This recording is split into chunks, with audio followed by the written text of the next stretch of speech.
High friends, welcome to style for you by SF. আজকে আমি আপনাদের সাথে শেয়ার করব, যদি কাপড় কম থাকে তাহলে টুকরো কাপড় দিয়ে জোড়া লাগিয়ে কিভাবে একটি আমব্রেলা হাতা তৈরি করা যায়, সেই ফুল প্রসেসটি আমি শেয়ার করব।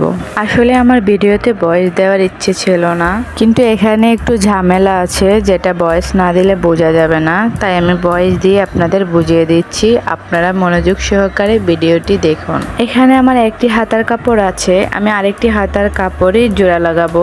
জামা কাটার পর যে টুকরো কাপড়গুলো বের হয় ওগুলো দিয়ে আমি জোড়া লাগাবো। এই যে আমি এইরকম দুইটা টুকরো নিয়েছি কাপড়ের, এটার এই পাশে জয়েন্ট হবে।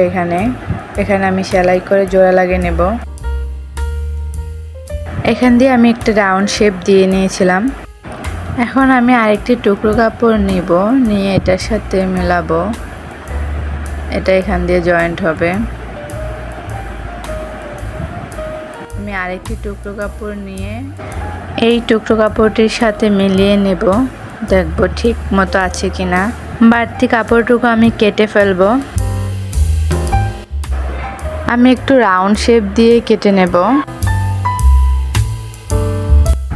এখানে আমার এক পাটের কাপড় হয়েছে, এটা তো দুই পাট হবে, সেজন্য আমার আরেকটি কাপড় নিতে হবে।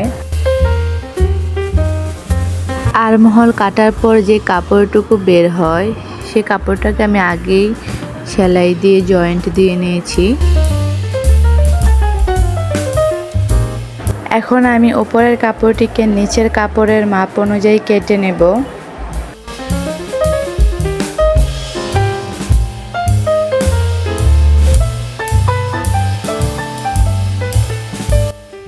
নিচের কাপড়টিকে আমি সেলাই দিয়ে জোড়া লাগিয়ে নিয়েছি, আর উপরের কাপড়টি তো আমি আগেই জোড়া লাগিয়েছি।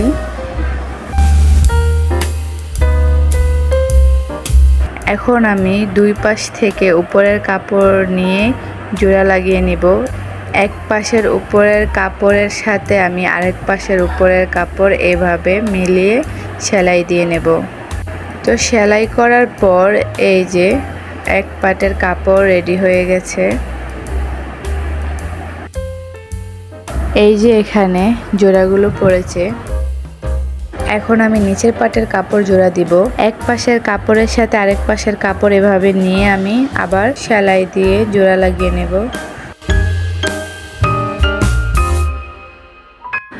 অফ ক্যামেরায় আমি সেলাই করে নিলাম। সেলাই করার পরে যে আমার দুইটি কাপড় রেডি হয়ে গেছে।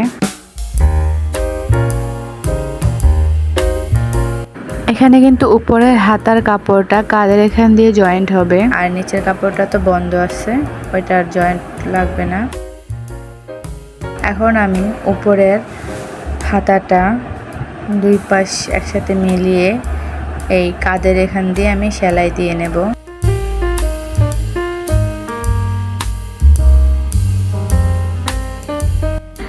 এই যে এভাবে ধরে দুই পাশ একসাথে মিলিয়ে আমি সেলাই দিয়ে নেব। তো আমি অফ ক্যামেরায় সেলাই করে নিয়েছি। এখন আমার দুইটি হাতার কাপড়ই একই রকম হয়েছে।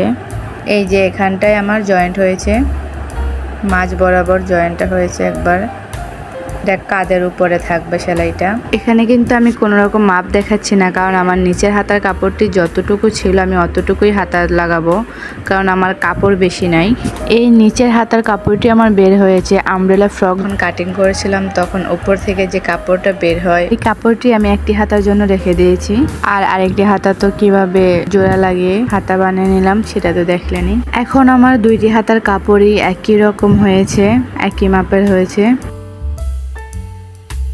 আমি এখানে আমার অন্য জামার একটি আমব্রেলা হাতা নিয়ে এটার সাথে মিলিয়ে দেখছি হবে কিনা। এটা থেকে একটু বড় হবে এই হাতাটা। আমি উপরের হাতার মতো বগলের নিচ দিয়ে এখান দিয়ে আমি কেটে একটু ছোট করে নেব। এটা সেলাই করার সময় কেটে নেব। এখন আমি আমব্রেলা ফ্রকটি নিয়ে হাতার কাপড়ের সাথে বডির কাপড়টি এভাবে মিলিয়ে ধরে মাপ দিয়ে দেখছি কোথায় আমার কাটতে হবে।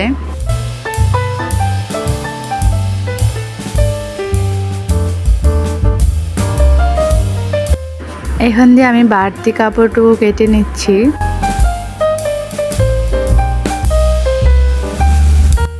এখন আমি এখানে কিছুটা কাপড় কেটে নিচ্ছি। সেলাই করার সময় আমি হাতার সাথে মাপ দিয়ে তারপর আমি আবার কেটে নেব। আর এই নিচের পাশে আমি কাপড়টা কেটে সমান করে নিচ্ছি। এই নিচের পাশে কিন্তু আমি সেলাই করে বন্ধ করে দেব। তারপর আমি জামার সাথে হাতা লাগাবো। হাতা লাগানোর ভিডিওটি আমি আর শেয়ার করছি না।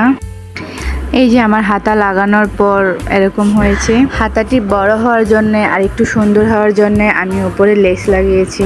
পরে কিন্তু আমি হাতার নিচের দিক দিয়ে, বগলের নিচের দিক দিয়ে আমি একটু কেটে শেপ দিয়ে একটু ছোট করে নিয়েছিলাম।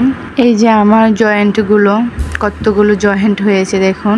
আসলে আমি একই কাপড় দিয়ে সারারা এবং আমব্রেলা ফ্রক কাটিং করার পর আমার হাতার কাপড় কম পড়ে গিয়েছিল, সেই জন্য আমি এই টুকরো কাপড় দিয়ে এত জোড়া দিয়ে হাতাটি তৈরি করলাম, নয়তো আমার হাতার কাপড় ছিল না।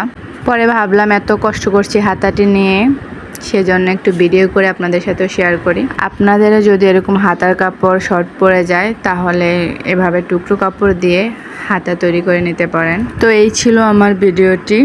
ভালো লাগলে লাইক, কমেন্ট, শেয়ার এবং সাবস্ক্রাইব করে পাশে থাকবেন। আল্লাহ হাফেজ।